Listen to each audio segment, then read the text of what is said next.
I'm Pono Tokioka. I'm really excited to be here. I've been looking forward to it. Thank you to Rachel Coleman for inviting me here, for having me here at this event. I think it's great to see everybody here, especially these kids. You know, that's kind of the best part of the event, I think.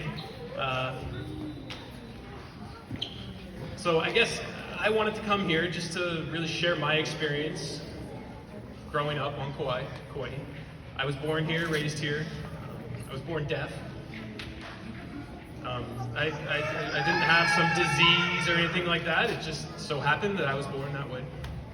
My whole family is hearing. I'm the only deaf person in the family, and pretty much I'm the first deaf person my family had ever met.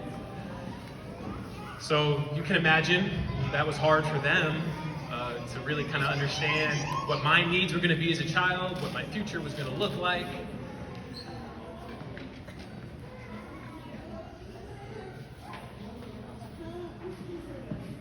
So I feel like I was born in one of the most beautiful places in the world, clearly, but at the same time, there's not a lot of accessibility here. There's not a great deal of deaf community on this island.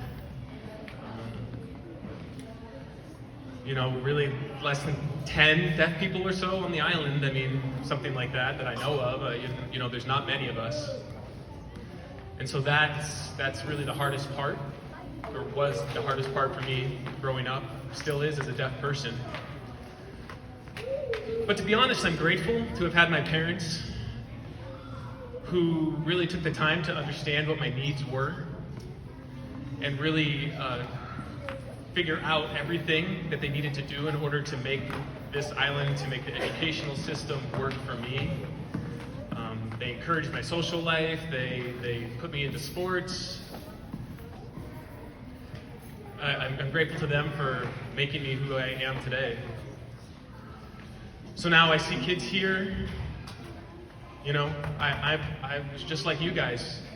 All the little kids that were here, I was the same. I mean, this book, the Hungry Caterpillar, I remember this book just like it was yesterday. Both of these. Yeah, so I definitely remember these growing up, reading those books. Yeah. It's time sure goes fast, doesn't it? So I guess I have a few stories that I can share about different obstacles that I faced as a deaf person growing up. So first off, I started playing baseball when I was 5. Again, clearly I was the only deaf boy. There was no deaf person. There was nobody else, and that was in 2005. Then in 2005, when I was 10, I was on like a state tournament team. We went to a state tournament in Hilo. And so the team that was from Kauai traveled to the state tournament in Hilo, and they had a specific rule that said that you were limited to have 3 coaches in the dugout. But my dad always was the 4th coach in the dugout because he needed to interpret for me during the games. So I knew what was going on. I wanted to understand what my coaches were saying, what my teammates were saying. You know, prior to that experience, we'd never had any issues. Nobody had, it's not like he showed up at any practices or anything. He was just there for communication purposes during the games. It was for pony baseball, so the supervisor for pony baseball was there. He saw that we had a 4th coach, and he said that my dad needed to get out of the dugout. You know, that was definitely a messed up situation. And it was the first game of the tournament. For me at that time, I was just so into baseball. I was really focused on baseball. I really wasn't worried about the politics of that. I was kind of letting my parents handle that. I practiced with those boys every day.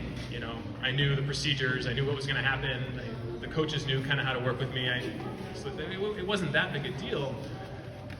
But I saw my dad sitting outside of the dugout.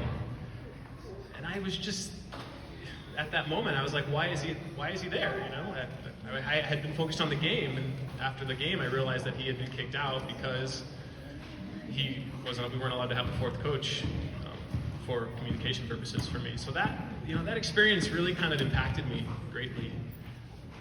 Over time, we had a lawsuit. We had the support of NAD, which is the National Association of the Deaf. They had a great lawyer who was clearly on our side, and we did end up winning that case. And so we were able to change the rule, and that would allow them to have an ADA, there's an ADA compliancy clause in the rules saying that for any sort of baseball event or tournament or whatever, that you would be allowed to have an interpreter there to accommodate.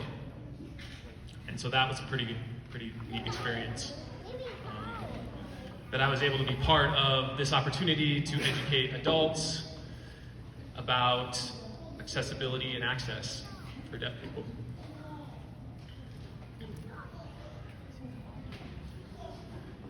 It's kind of our responsibility, it's our job to really inform the general public who just doesn't know about the ADA, the Americans with Disabilities Act, about the laws that exist. So I've always kind of taken it on as my responsibility to educate the general community. Yeah, it's hard. It's hard to educate everybody. To fully educate everybody is very difficult. There's a lot of complexities to the laws, so it's challenging. But for me, that was definitely a first step that I had taken. Let's see, one other story I want to share, and that was when I was in high school. I was taking a Spanish class. I think it was first year Spanish.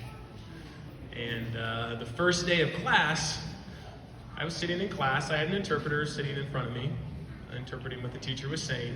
But we were trying to figure out, okay, how's the interpreter going to understand what the teacher is saying in Spanish, and how are they going to communicate that to me? And so there's this whole thing trying to figure it out, and my teacher was just confused.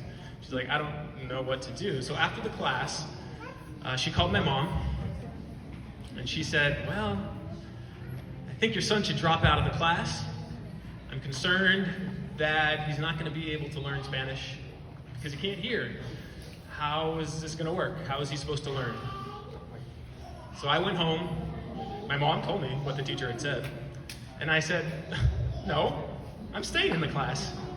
I said, there's a language requirement to graduate, and I'm going to fulfill it. If I have to quit, that means I'm going to have to take Japanese or Hawaiian or something. So, and then there's, and unfortunately there's no ASL that's taught in sign language, so I had to take, and I had to take a foreign language class to graduate. So I was stubborn, and I stayed in that class. I stayed in that Spanish class. And I ended up taking 2 years of Spanish with the same teacher.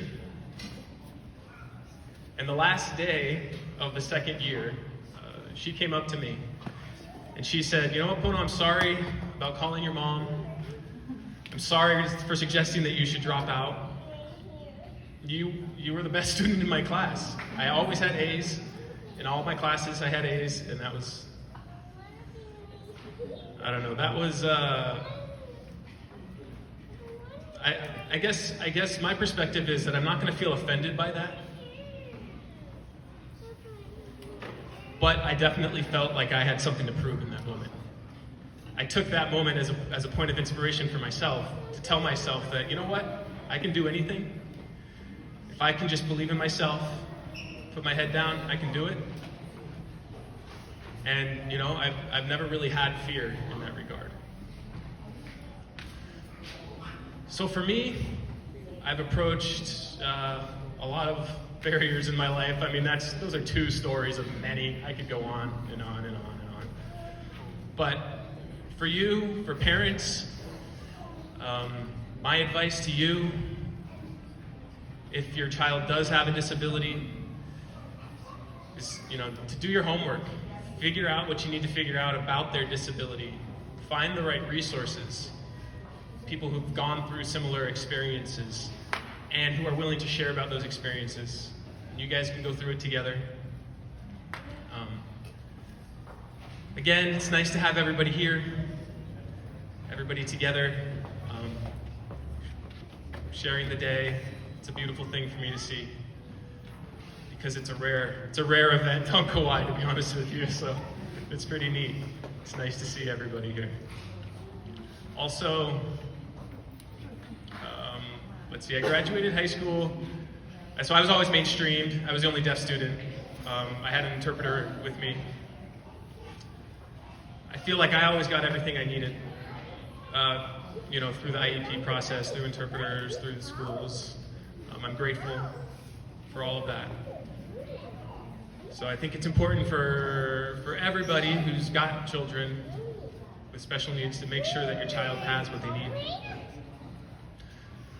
I mean, that's the key to success. And also, I did end up getting a scholarship for golf to the University of Hawaii, and that was a great opportunity for me. I took advantage of that. Met a whole lot of new people there through the college experience. I was able to finally take ASL classes at the University of Hawaii, and that was really nice. Able to meet students who were, motivated to learn sign language. Some of them wanted to become interpreters.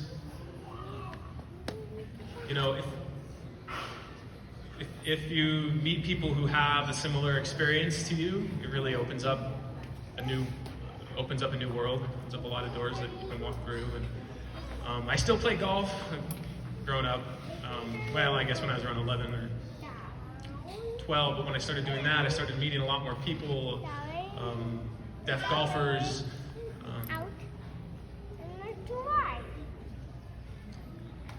I was able to meet people who, in my world, right?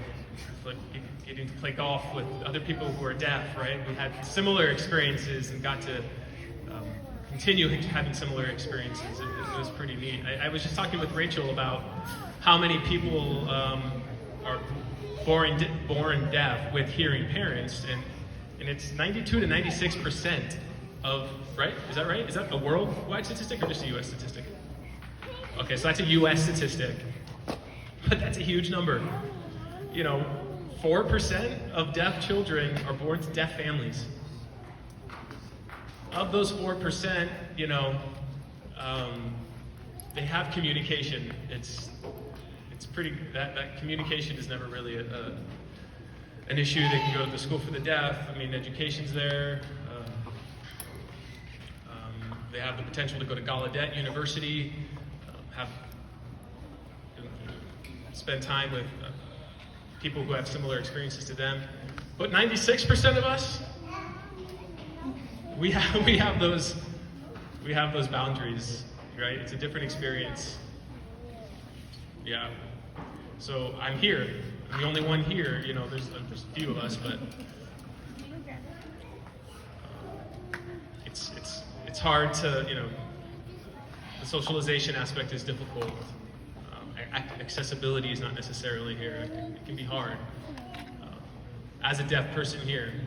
But my point is, I did it. I did it. Anybody in this room can do it. You just have to, educate yourself, figure out what you need, what your child needs.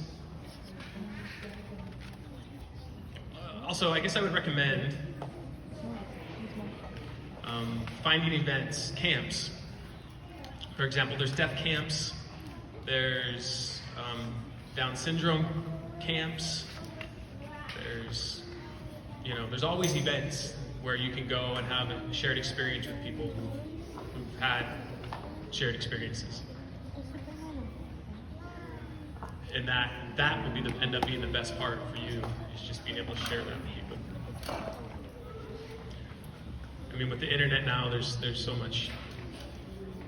many resources out there, Facebook, whatever, all of these places where you can find that community, and you can find other people, families who have, been through it. There's a lot to learn from everybody else's experiences. So the first time I went to Deaf Camp, I was 12. think 12. It was in California, in Big Bear, California. That was the first time I actually met people who were really like me. I mean, there was over 100 deaf kids there who were my age. I mean, it was such a beautiful, amazing experience for me. I met so many new people in California.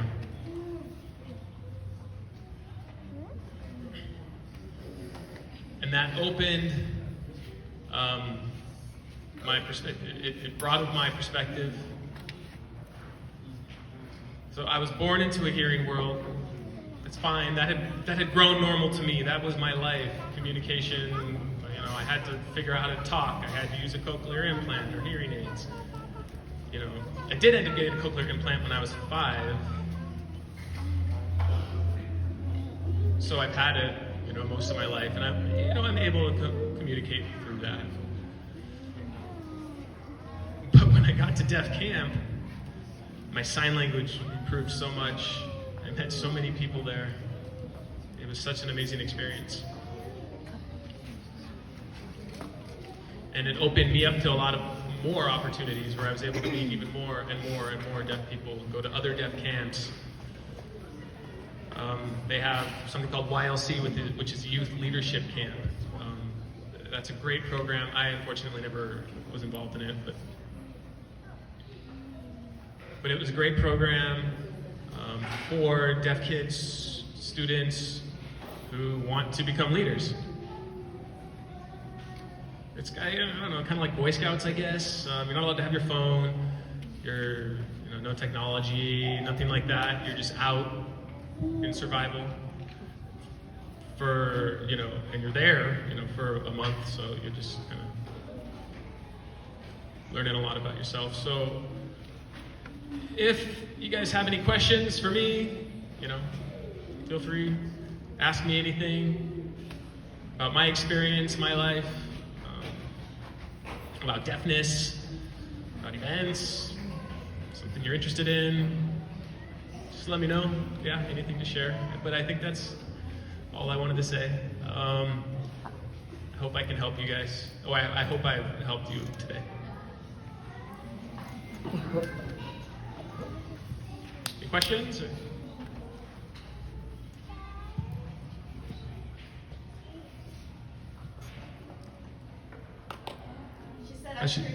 She said, I'm curious why you never went to Oahu to attend the School for the Deaf on Oahu.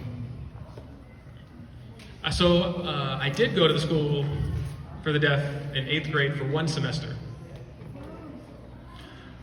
But at that time, honestly, the education there wasn't real good. The curriculum wasn't good. The IEP planning, the classes, it was just not. It was a messed up time. So I was at an 8th grade level for English and math and everything, but my classmates were all at 2nd grade, maybe 3rd grade reading levels and math levels. And I was in their classroom, so it wasn't, and they were just assigning work. They're just giving you work, and we kind of had to learn everything ourselves. So honestly, it was for me, it was a horrible experience to be in that environment. Because I grew up mainstreamed. I grew up in a regular kindergarten class. And moving on, my parents thought that maybe it'd be a good idea for me to be around other deaf people and ASL, and I thought that would be cool too, but it was just the education system there just wasn't up to par. I mean, it was sad to see my classmates reading at a 2nd grade level, 3rd grade level, math. It was, for me, I couldn't collaborate. I couldn't really work with others because they didn't have those skills, so I basically had to learn on my own. So that was why I chose to leave after 1 semester.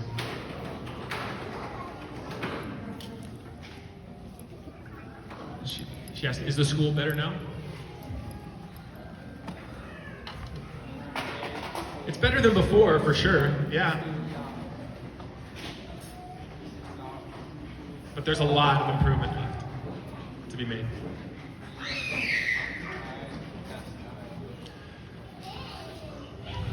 So I think, from what I remember, there are 75 students attending the school from kindergarten through 12th grade. 75 students.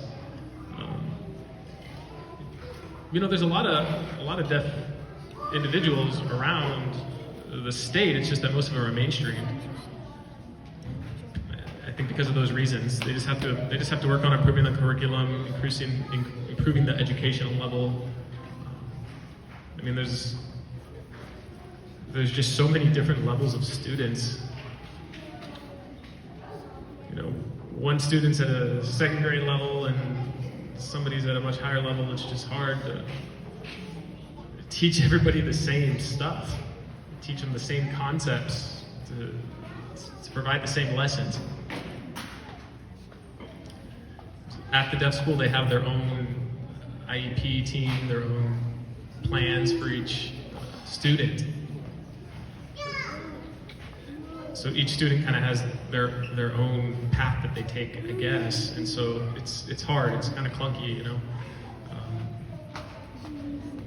But there's deaf teachers. That part was great, but it's just the education just wasn't great for me. Yep.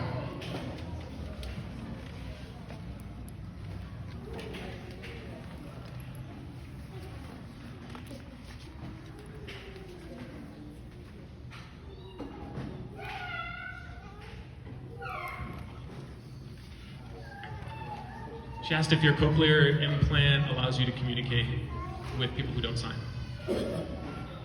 Yeah, good question. Yeah.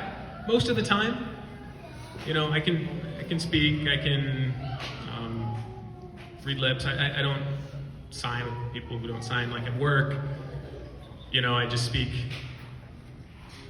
I can hear. I mean, I don't hear perfectly. I would say I hear maybe 20 to 40%.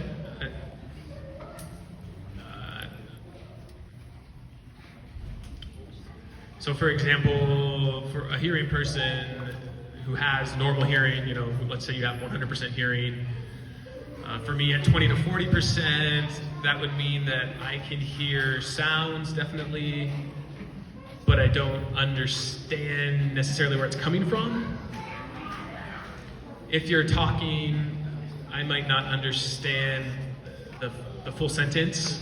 Like I'm not going to get every single word in the sentence.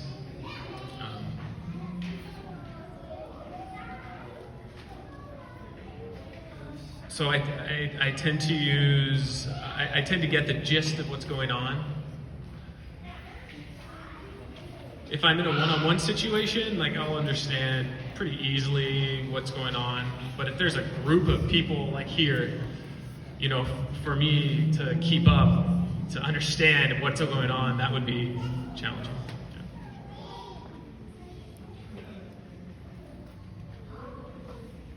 Yeah. All right, thanks guys so much for inviting me. I appreciate your time and enjoy lunch.